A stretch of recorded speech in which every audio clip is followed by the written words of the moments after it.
ہر لحظۂ مومن کی نئی شان نئی آن، ہر لحظۂ مومن کی نئی شان نئی آن، گفتار میں کردار میں اللہ کی برہان، قہاریو غفاریو قدوسیو جبروت، یہ چار عناصر ہوں تو بنتا ہے مسلمان۔ جناب صدر، معزز اساتذہ کرام اور میرے عزیز ساتھیو، السلام علیکم۔ آج جس موضوع پہ مجھے تقریر کرنے کا موقع ملا ہے اس کا عنوان ہے علامہ محمد اقبال رحمۃ اللہ علیہ۔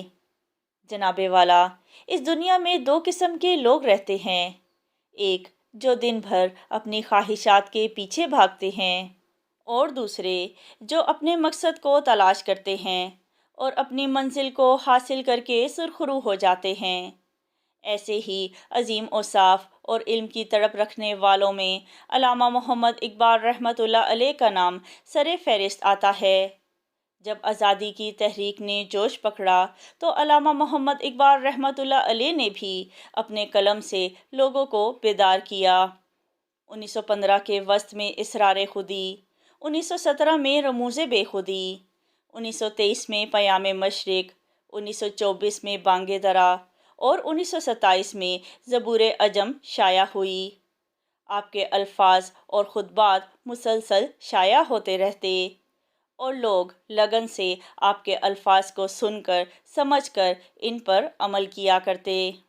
آشکار ہے یہ اپنی قوت تسخیر سے، آشکار ہے یہ اپنی قوت تسخیر سے، گرچہ ایک مٹی کے پیکر میں نہاں ہے زندگی۔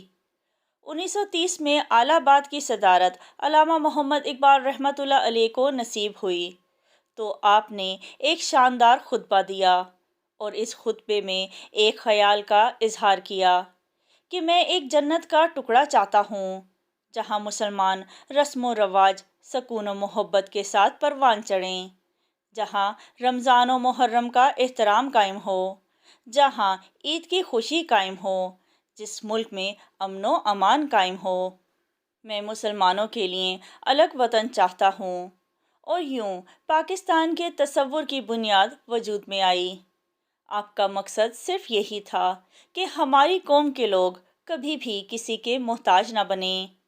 آپ نے اپنے قلم سے مسلمانوں کو ہر وقت درس اخلاق دیا تاکہ انسان انسان پر مہربان رہے۔ حسن کردار سے نور مجسم ہو جا، حسن کردار سے نور مجسم ہو جا، کہ ابلیس بھی تجھے دیکھے تو مسلمان ہو جائے۔ پاکستان اور پاکستانی قوم علامہ اقبال کی احسان مند ہے کہ اس نے شکست خوردہ، تقدیر پرست، مایوس، نا امید اور بے عمل روحوں میں خودداری، عمل پسندی، امید اور آس کا احساس بھر دیا۔ غیرت، خودشناسی، ایمان، عمل، توحید، وحدت ملت، اخوت، اسلام دوستی اور اعلیٰ اوصاف انسانی کے جذبات پیدا کیے۔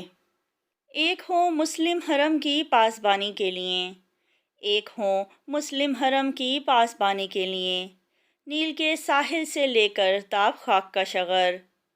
علامہ اقبال رحمۃ اللہ علیہ وہ انسان ہیں کہ جن کی قابلیت، فلسفیانہ سوچ، شاعرانہ مہارت اور ان کے اثر و رسوخ کو دنیا کے تمام حکمرانوں نے سراہا اور علامہ اقبال کو ایک عظیم مفکر کے طور پر تسلیم کیا اور ان کی علمی و فکری قابلیت کا اعتراف کیا۔ آج آپ کی وفات کو کئی سال گزر چکے ہیں، لیکن آپ کے والد نے درست فرمایا تھا کہ قدرت کا قانون ہے کہ جو شخص اللہ کی مخلوق کی اصلاح کرتا ہے، اللہ کی مخلوق بھی ہمیشہ اسے یاد رکھتی ہے۔ علامہ محمد اقبال کی یاد ہمیشہ ہمارے دلوں میں زندہ رہے گی۔ ہزاروں سال نرگس اپنی بے نوری پہ روتی ہے، ہزاروں سال نرگس اپنی بے نوری پہ روتی ہے، بڑی مشکل سے ہوتا ہے چمن میں دیدہ ور پیدا، بڑی مشکل سے ہوتا ہے چمن میں دیدہ ور پیدا۔